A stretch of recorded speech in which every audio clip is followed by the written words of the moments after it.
비 오는 날 한 남자가 다리 저는 여자를 만났습니다. 감기 걸리면 안 돼요. 세상은 그들의 결혼을 비웃었습니다. 왜 절름발이를 데려오냐? 하지만 신혼 첫날 밤 충격적인 진실이 드러났습니다. 당신 다리 저는 거 거짓이었어요? 도망치고 있었어요. 그 사람한테서. 그리고 어둠이 그들을 찾아왔습니다. 내일 새벽 혼자 나오지 않으면 내 아내는 죽는다. 하지만 가장 큰 비밀은 따로 있었습니다. 부모님 사고가 진짜 사고가 아니었어요. 진심은 상처를 치유하고 사랑은 두려움을 이깁니다. 이것은 평범한 사람들의 용기에 관한 이야기입니다. 빗소리가 함석 지붕을 두드렸습니다. 강원도 태백 해발 700m 산골 마을.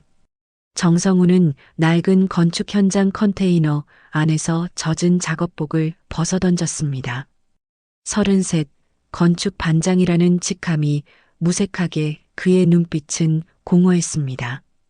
반장님, 오늘도 야근이세요? 막내 인부가 물었지만 성우는 대답하지 않았습니다. 그저 창밖을 바라볼 뿐이었습니다. 저 멀리 보이는 폐광촌의 불빛들, 서울에서 여기까지 그는 도망치듯 내려왔습니다. 2년 전이었습니다. 당시 성우는 서울 강남의 중견 건설사에서 차장으로 일했습니다. 연봉 8천, 승진 대기자 1순위, 그리고 5년 사귄 약혼녀 민지가 있었습니다. 모든 것이 완벽해 보였습니다. 하지만 진실은 달랐습니다. 민지는 성운의 상사와 바람을 피웠고 둘은 성운 명의로 대출을 받아 투자금을 빼돌렸습니다. 발각된 건 우연이었습니다. 회사 회식 자리에서 민지가 실수로 보낸 문자 한 통. 오빠, 성운이 또 야근이래. 오늘 밤 괜찮지? 그날 밤 성운은 모든 걸 잃었습니다. 직장도 사랑도 믿음도. 법정 다툼 끝에 겨우 5천만 원만 건졌습니다. 그는 그 돈을 들고 이곳 태백으로 내려왔습니다. 사람을 만나지 않아도 되는 곳, 배신당할 일이 없는 곳으로. 사람은 믿으면 안 돼. 성우는 중얼거렸습니다. 그리고 다시 작업 도면을 펼쳤습니다. 빗소리가 더 거세졌습니다. 오후 4시 폭우경보가 발령됐습니다. 성우는 현장 정리를 지시하고 홀로 자재를 덮고 있었습니다. 그때였습니다. 쿵, 탁. 특이한 발소리가 들렸습니다. 성운이 고개를 들었습니다. 빗줄기 사이로 한 여인이 걸어오고 있었습니다. 20대 후반쯤 되어 보이는 여자였습니다. 낡은 우산을 쓰고 있었고 오른쪽 다리를 심하게 절뚝이며 걸었습니다. 저기요. 여자가 말을 걸었습니다. 목소리는 맑았습니다. 혹시 수건 있으세요? 저쪽 할머니 댁에서 빌려주신 건데 비 맞으시는 거 보니까. 여자는 자신의 가방에서 깨끗한 수건 한 장을 꺼냈습니다.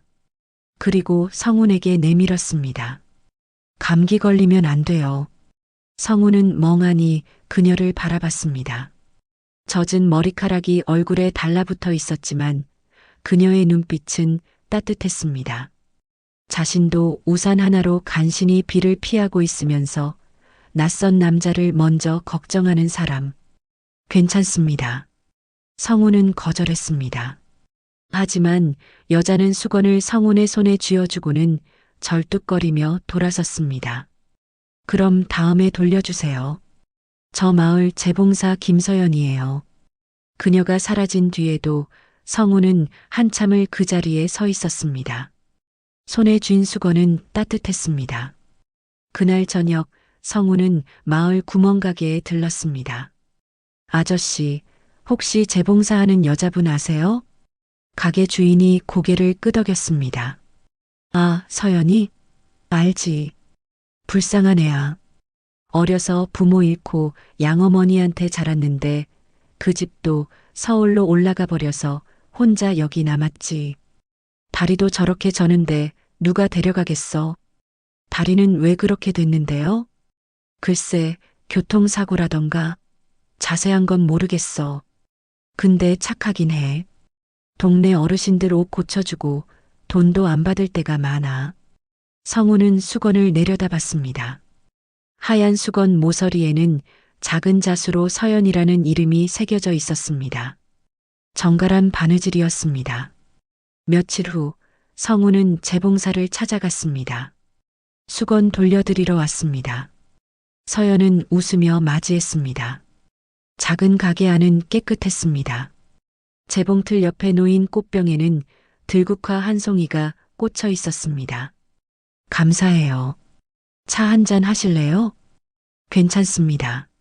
성우는 거절하려 했지만 서연은 이미 보리차를 따르고 있었습니다. 여기 사람들 다들 저보고 불쌍하다고 하죠? 서연이 먼저 말을 꺼냈습니다. 성우는 대답하지 못했습니다. 괜찮아요.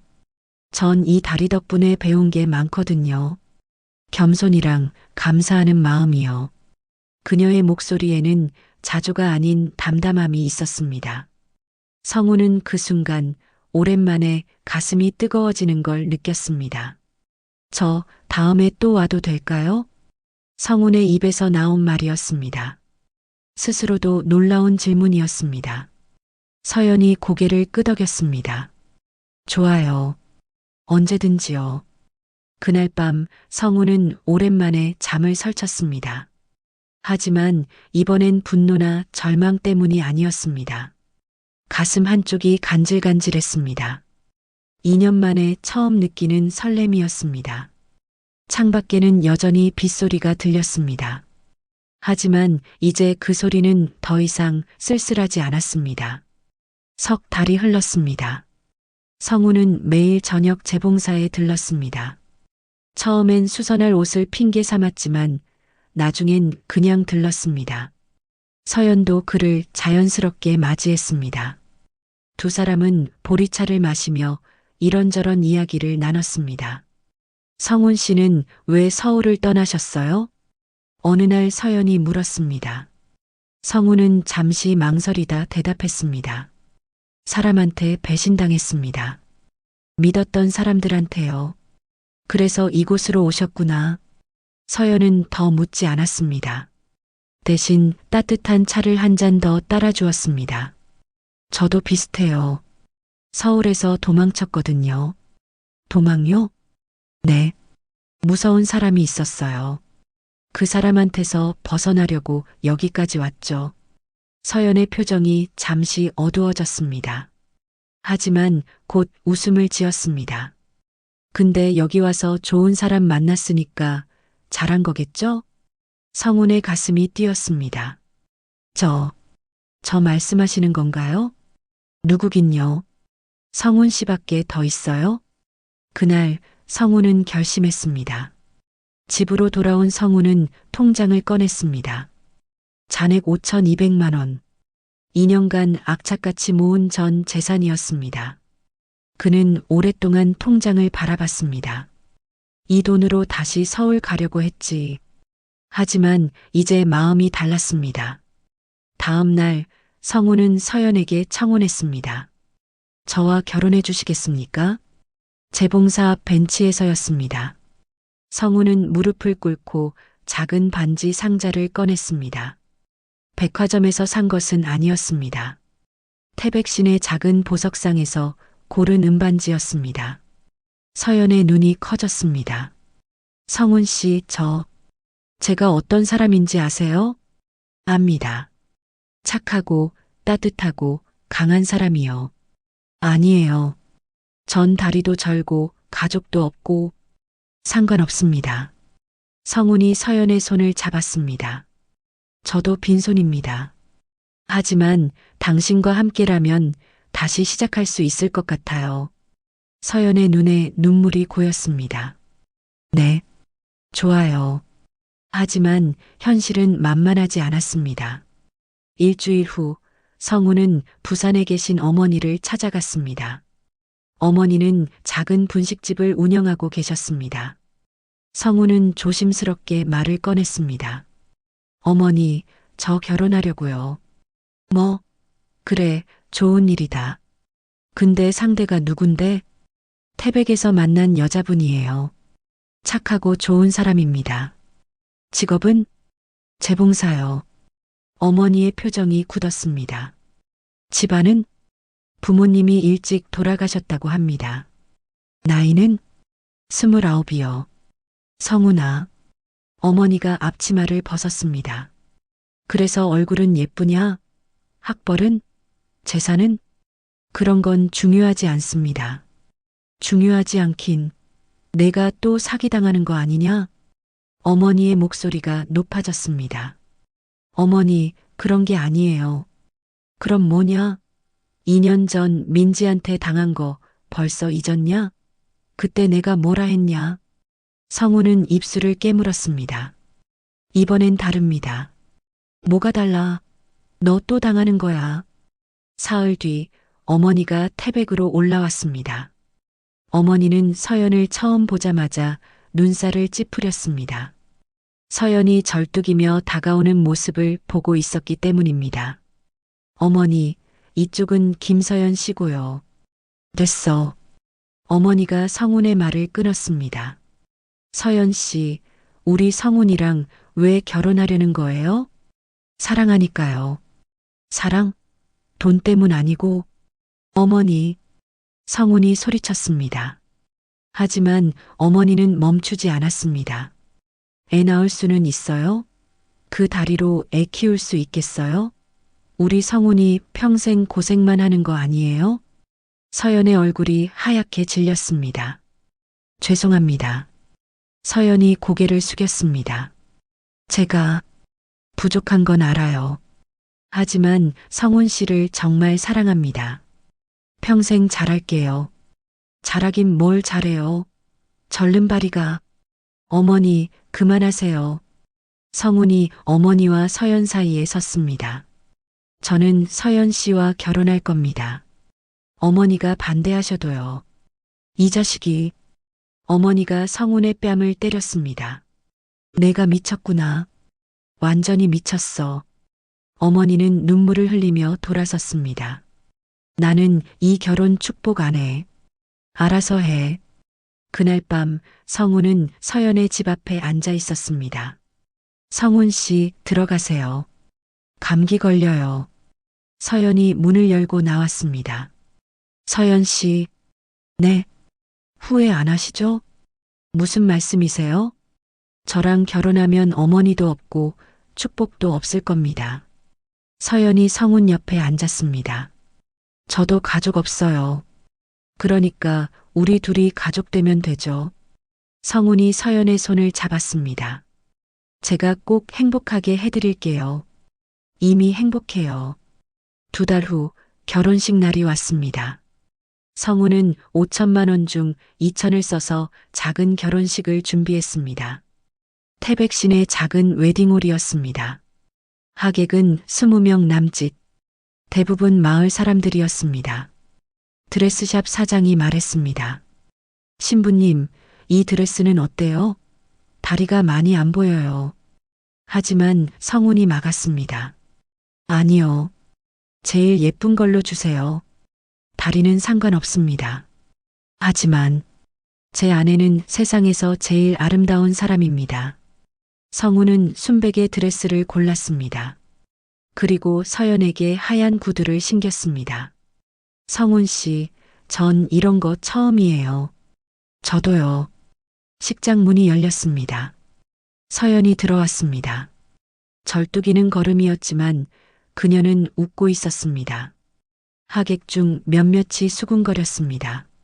저렇게 절뚝거리는데 드레스를 왜 저렇게 화려하게.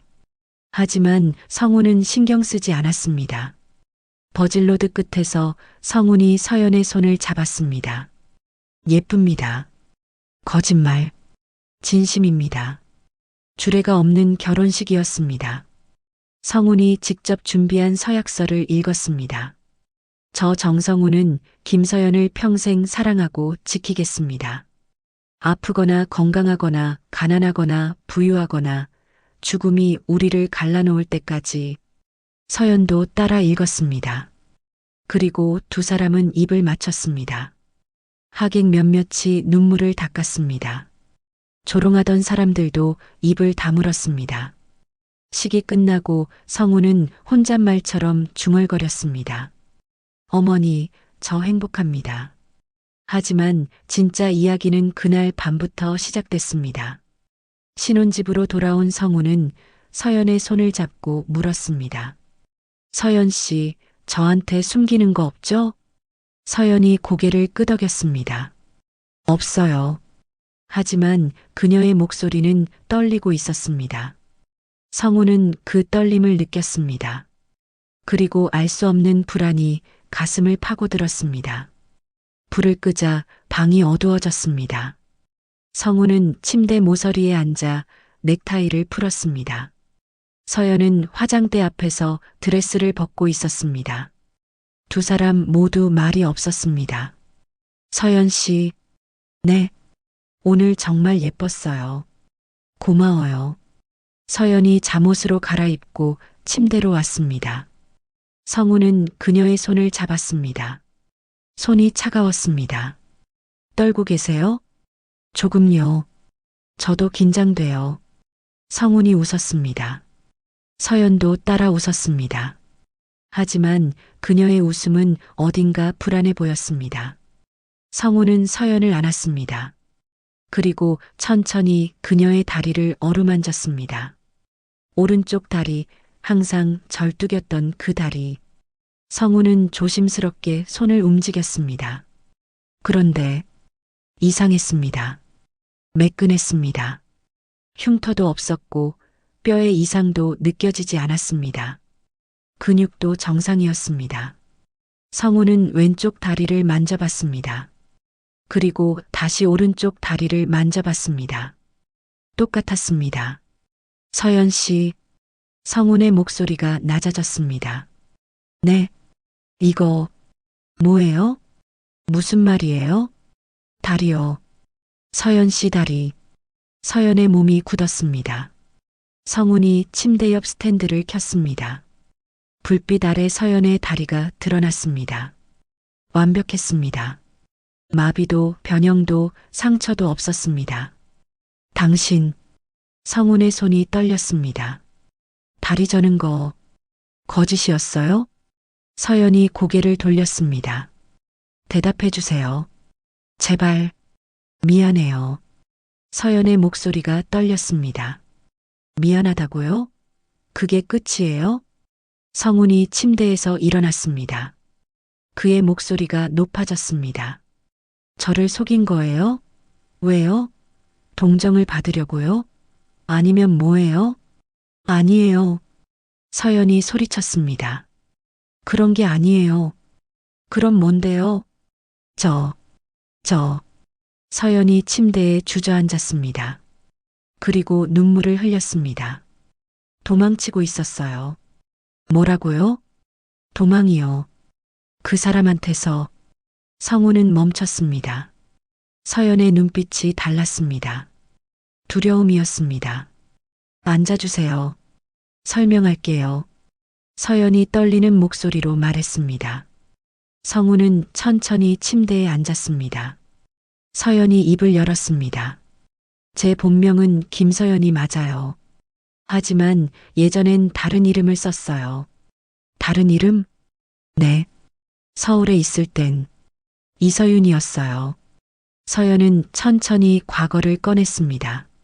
3년 전 그녀는 서울 강남의 한 광고회사에서 비서로 일했습니다. 대표 이름은 강민. 38, 잘생기고 능력 있는 사업가였습니다. 서연은 그와 사귀기 시작했습니다. 처음엔 좋았어요.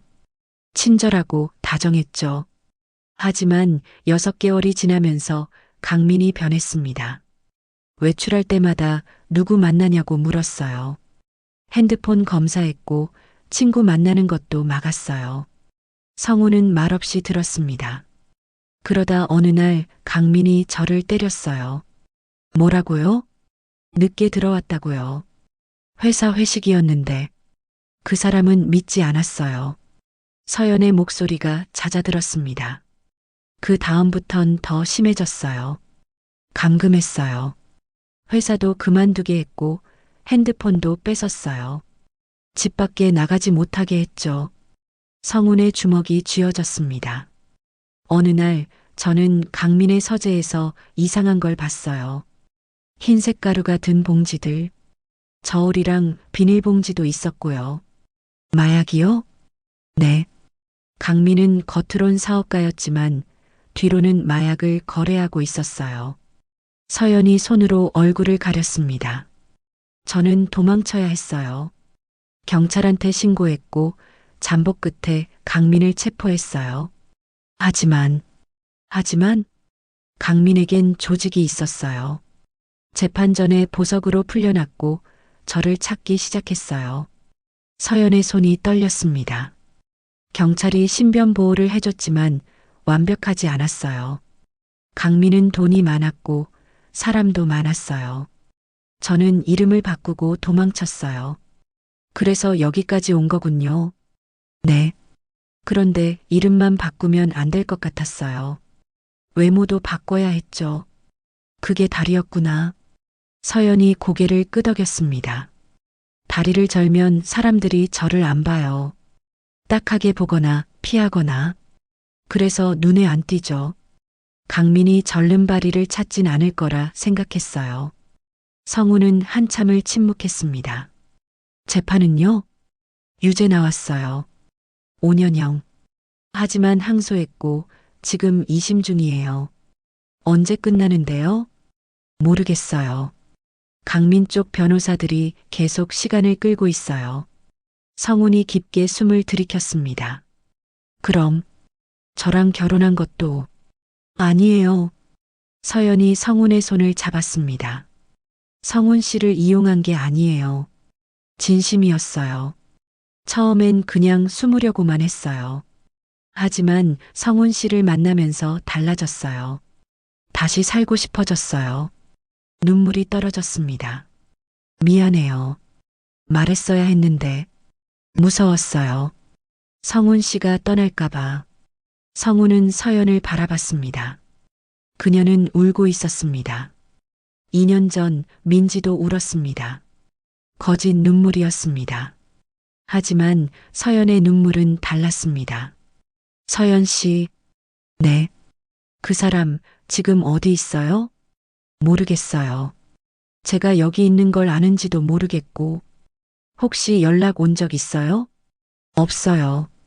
아마 못 찾은 것 같아요. 성훈은 고개를 끄덕였습니다. 알겠어요. 성훈 씨, 내일 경찰서 갑시다. 신변보호 다시 신청하고 재판 진행 상황도 확인해야죠. 서연의 눈이 커졌습니다. 저를 안 떠나요? 왜요? 제가 거짓말했는데요. 다리도 속이고 과거도 숨기고. 성훈이 서연의 손을 잡았습니다. 서연 씨가 살아남으려고 한 거잖아요.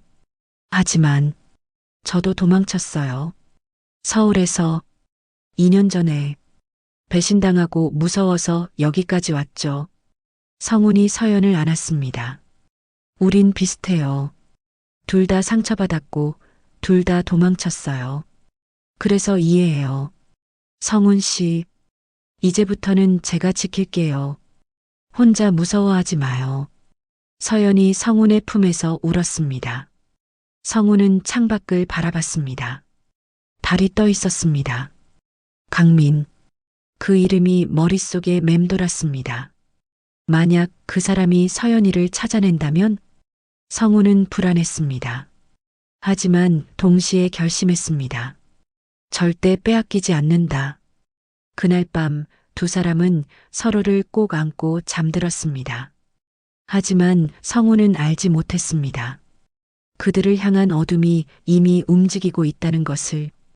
태백 시내 한 모텔 방에서 남자 하나가 창밖을 내다보고 있었습니다. 검은 점퍼 모자, 그리고 손에 든 사진 한 장. 사진 속엔 웃고 있는 서연이 있었습니다. 찾았어. 남자가 중얼거렸습니다. 그리고 전화를 걸었습니다. 강민 씨, 이서윤 찾았습니다. 태백이요. 결혼까지 했더군요. 전화기 너머로 낮은 웃음소리가 들렸습니다. 좋아. 움직여. 다음 날 아침 성우는 일찍 일어났습니다. 서연은 아직 자고 있었습니다. 성우는 조용히 옷을 입고 밖으로 나왔습니다. 태백경찰서는 시내에서 10분 거리였습니다. 신변보호 재신청이요? 형사가 박현우 경위가 물었습니다. 네. 제 아내가 위험할 수 있습니다. 성우는 서연의 상황을 설명했습니다. 현우는 고개를 끄덕이며 메모했습니다. 강민. 아, 이 사건 알아요. 서울 강남서에서 넘어온 건데 재판은 어떻게 됐나요? 2심 진행 중입니다. 근데 보석으로 나온 상태예요. 성운의 얼굴이 굳었습니다. 그럼 밖을 돌아다닌다는 건가요? 법적으론 그렇죠. 하지만 출국 금지 상태고 GPS 발찌 착용 중입니다. 그게 무슨 소용이에요? 사람을 시켜서라도 찾을 수 있잖아요. 현우가 성운을 진정시켰습니다. 알겠습니다. 순찰 강화하고 부인 연락처도 등록해 둘게요. 혹시 수상한 사람 보시면 바로 신고하세요. 감사합니다. 성우는 경찰서를 나왔습니다. 하지만 불안은 가시지 않았습니다. 일주일이 지났습니다. 평범한 일상이었습니다. 성우는 현장에서 일했고 서연은 재봉사에서 손님을 받았습니다. 저녁이면 함께 밥을 먹고 밤엔 함께 잠들었습니다. 성운 씨, 오늘 반찬 맛있어요? 네, 맛있어요. 다행이다. 요리 처음 배우는 거라 충분히 잘하세요. 서연이 웃었습니다. 성운도 따라 웃었습니다. 하지만 그는 알아차렸습니다. 누군가 지켜보고 있다는 것을. 시장에서였습니다. 성운과 서연이 장을 보고 있을 때 저 멀리서 남자 하나가 서 있었습니다. 검은 점퍼에 모자를 눌러 쓴 남자. 그는 서연을 계속 쳐다보고 있었습니다. 저 사람. 서연의 얼굴이 하얗게 질렸습니다. 왜요? 아는 사람이에요? 아니, 아닌 것 같은데. 하지만 서연의 목소리는 떨리고 있었습니다. 성우는 남자에게 다가갔습니다. 뭐 하시는 겁니까? 남자는 대답 없이 돌아섰습니다.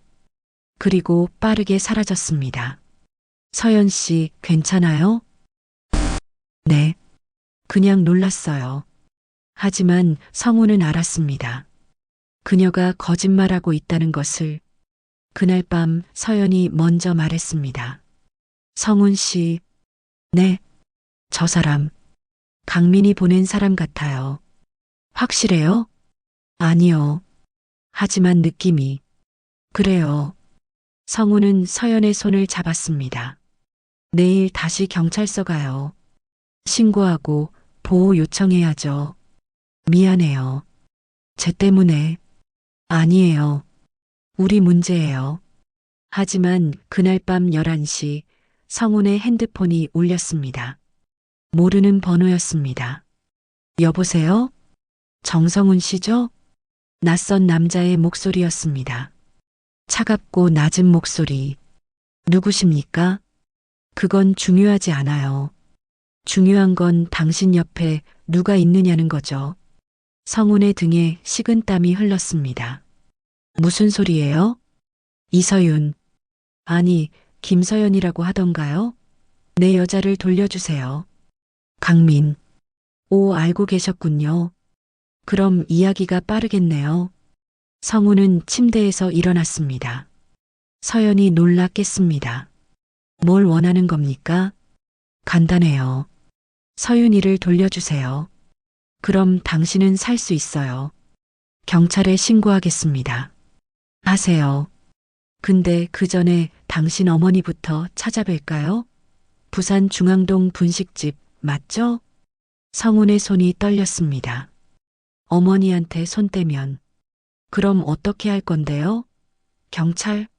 그거 오는 동안 당신 어머니는 이미 없을걸요? 이 새끼가 말 조심하세요. 내일 새벽 5시 폐광 앞으로 나오세요. 혼자요. 서윤이 데리고 나오면 어머니는 무사할 겁니다. 만약 안 나가면요? 어머니 장례식 준비하세요. 전화가 끊겼습니다. 성훈은 주저앉았습니다. 성훈 씨, 서연이 달려왔습니다. 강민이에요? 뭐래요? 내일 새벽 당신을 데리고 나오래요. 안 그러면 어머니를. 서연의 얼굴이 하얗게 질렸습니다. 그럼 가요. 제가 갈게요. 안 돼요. 성훈이 소리쳤습니다. 당신을 보낼 순 없어요. 하지만 어머님이 방법이 있을 겁니다. 성훈은 다시 핸드폰을 들었습니다. 박현우 경위에게 전화를 걸었습니다. 새벽 2시 경찰서 회의실. 현우와 형사 2명이 앉아 있었습니다. 함정 수사를 하자는 거죠? 네. 제가 나가서 시간을 끌 테니 그 사이 검거해 주세요. 위험합니다. 상대가 흉기를 가지고 있을 수 있어요. 알아요. 하지만 방법이 없잖아요. 현우가 고민하다 고개를 끄덕였습니다. 알겠습니다. 특공대 요청하고 저희도 대기하겠습니다. 근데 정 씨는 어떻게 하실 건가요? 가짜 USB 하나 만들어 갈게요. 서연이 과거 기록이라고 하면서요. 그게 먹힐까요? 모르겠어요. 하지만 해야죠. 새벽 4시 반 성우는 집을 나섰습니다. 서연이 문 앞까지 따라왔습니다. 성훈 씨 조심해요. 네. 곧 돌아올게요. 사랑해요. 저도요. 성우는 폐광 쪽으로 걸었습니다. 어둠 속에서 랜턴 하나만이 길을 비췄습니다. 새벽 5시 폐광 입구. 검은 차 한 대가 서 있었습니다. 차에서 남자 둘이 내렸습니다. 그중 한 명이 강민이었습니다. 정성훈 씨 반갑습니다.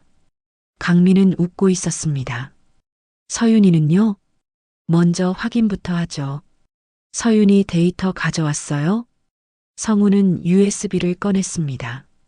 이 안에 다 있습니다. 서연이 과거 기록, 통장, 연락처 전부요. 좋아요. 그럼 이리 주세요. 먼저 어머니부터요. 강민이 고개를 끄덕였습니다. 그러자 옆 남자가 트렁크를 열었습니다. 안에 성훈의 어머니가 묶여 있었습니다. 어머니, 성훈아. 성훈이 달려가려 했지만 강민이 막았습니다. USB부터요. 성훈은 USB를 던졌습니다.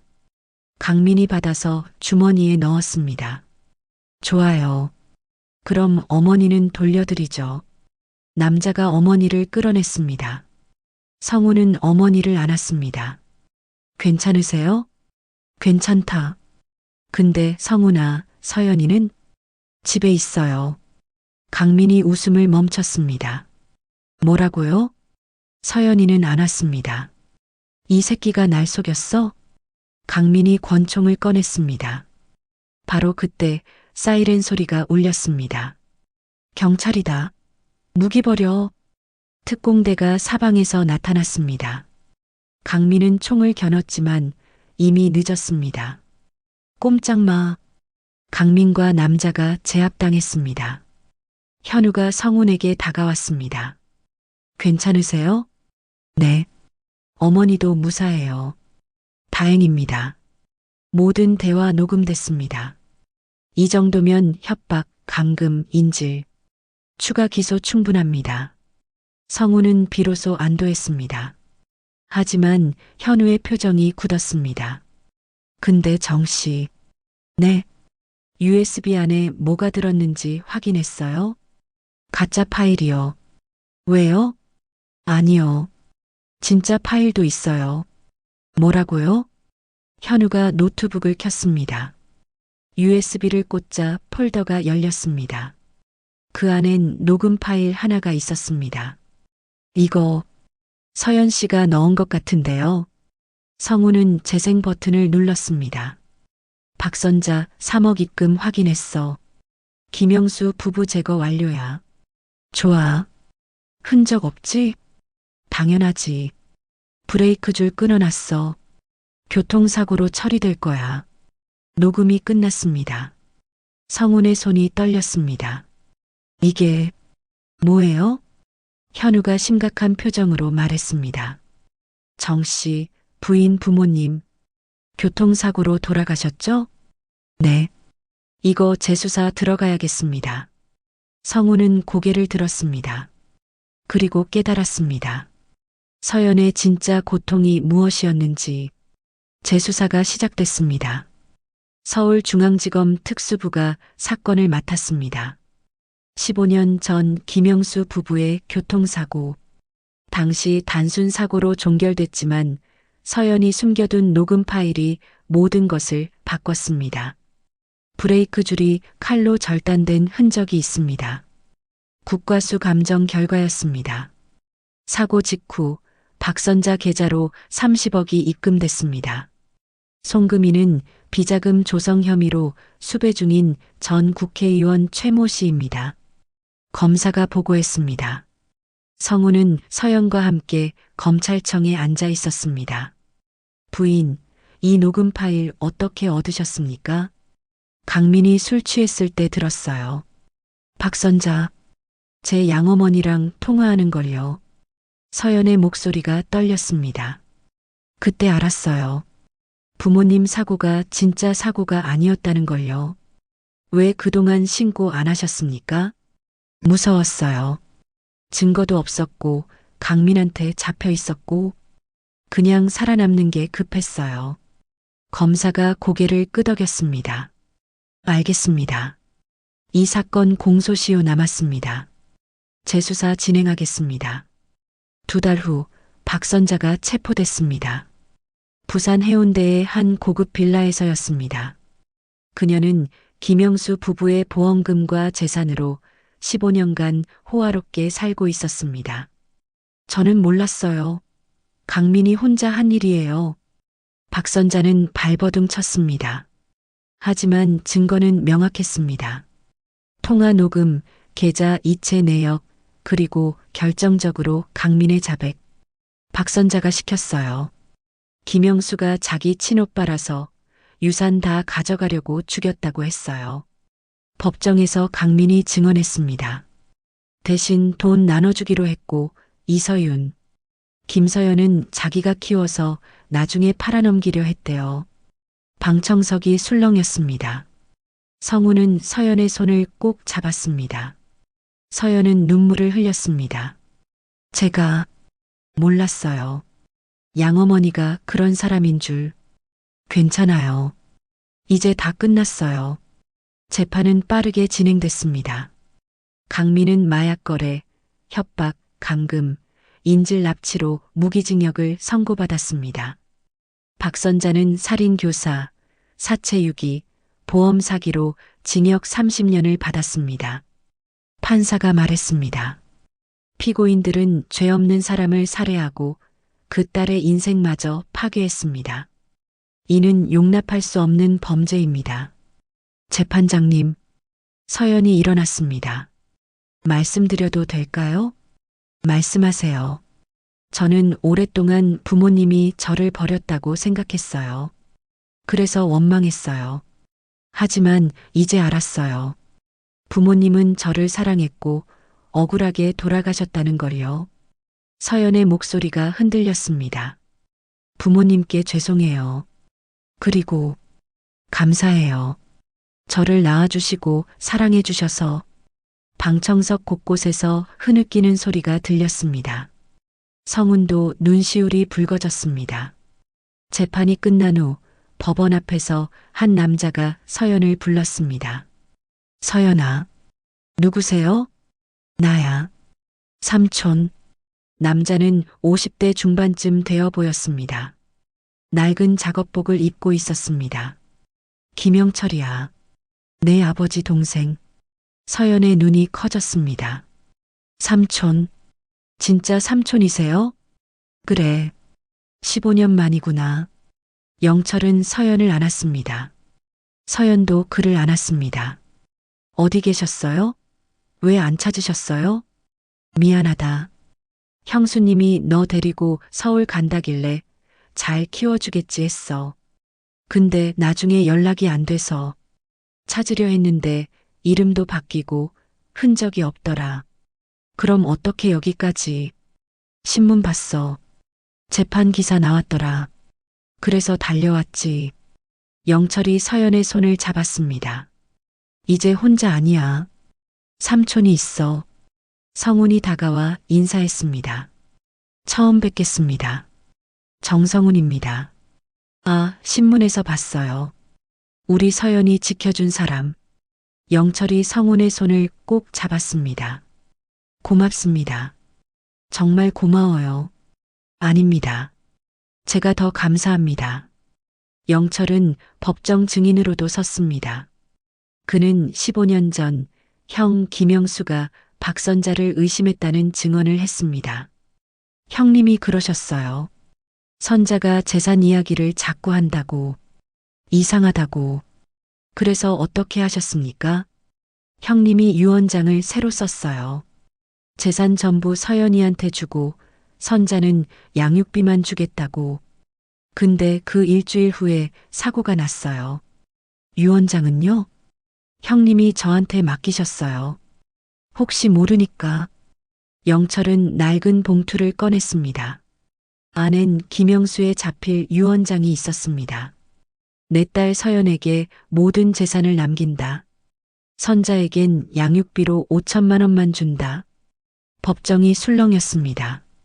결국 서연은 부모님의 재산을 되찾았습니다. 15억. 박선자가 쓴 돈을 제외한 금액이었습니다. 서연 씨, 축하합니다.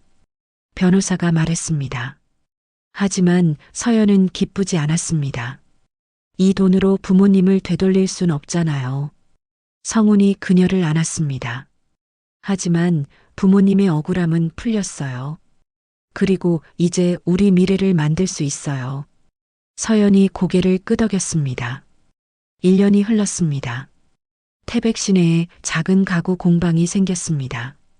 간판엔 영수 공방이라 적혀 있었습니다. 서연의 아버지 이름이었습니다. 성훈이 나무를 다듬고 서연이 천을 재단했습니다. 영철 삼촌도 함께 일했습니다. 삼촌, 이 의자 다리 좀 봐주세요. 그래. 이리 줘봐. 공방 한쪽엔 성훈의 어머니가 앉아 계셨습니다. 이제는 태백에서 함께 살았습니다. 서연아, 점심 먹어라. 네, 어머님. 금방 갈게요. 어머니는 더 이상 서연의 다리를 탓하지 않았습니다. 대신 며느리를 자랑스러워했습니다. 우리 며느리 대단해. 이렇게 억울한 일 겪고도 씩씩하게 살아. 어머님이 계셔서요. 성훈 씨도 있고. 그래. 우리가 가족이지. 저녁 네 식구가 둘러앉아 밥을 먹었습니다. 서연아. 성훈이 불렀습니다. 네. 오늘 병원 갔다 왔어요. 무슨 일 있어요? 성훈이 웃었습니다. 아들이래요. 서연의 눈이 커졌습니다. 정말요? 네. 5개월 됐대요. 어머니가 손뼉을 쳤습니다. 아이고, 우리 손주. 드디어 손주를 보는구나. 영철도 웃었습니다. 축하한다, 서연아. 서연은 배를 쓰다듬었습니다. 눈물이 났습니다. 고마워요, 성훈 씨. 저한테 가족을 만들어줘서 저도 감사해요. 서연 씨가 제 삶을 다시 살게 해줬어요. 그날 밤 두 사람은 공방 앞 벤치에 앉았습니다. 하늘엔 별이 가득했습니다. 성훈 씨, 네, 기억나요? 처음 만난 날. 그럼요. 비 오던 날이었죠. 제가 다리 절던 날. 서연이 웃었습니다. 그때 당신 만나서 다행이에요. 저도요. 성훈이 서연의 손을 잡았습니다. 그건 절름발이가 아니었어요.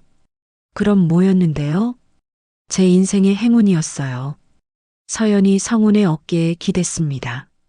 우리 아들 이름 뭐로 지을까요? 영훈이 어때요? 영철 삼촌이랑 저 이름 합쳐서 좋아요. 김영수 할아버지 이름도 들어가고. 그럼 김영훈. 네, 김영훈. 두 사람은 별을 바라봤습니다. 15년 전 억울하게 돌아간 부모님, 2년 전 배신당하고 도망친 청년, 3년 전 폭력에 시달리던 여인, 모두가 상처였습니다. 하지만 이제는 치유였습니다. 진심은 상처를 아물게 했고 사랑은 두려움을 이겼습니다. 정의는 결국 가장 평범한 사람의 용기에서 시작됐습니다. 서연 씨, 네, 행복하죠?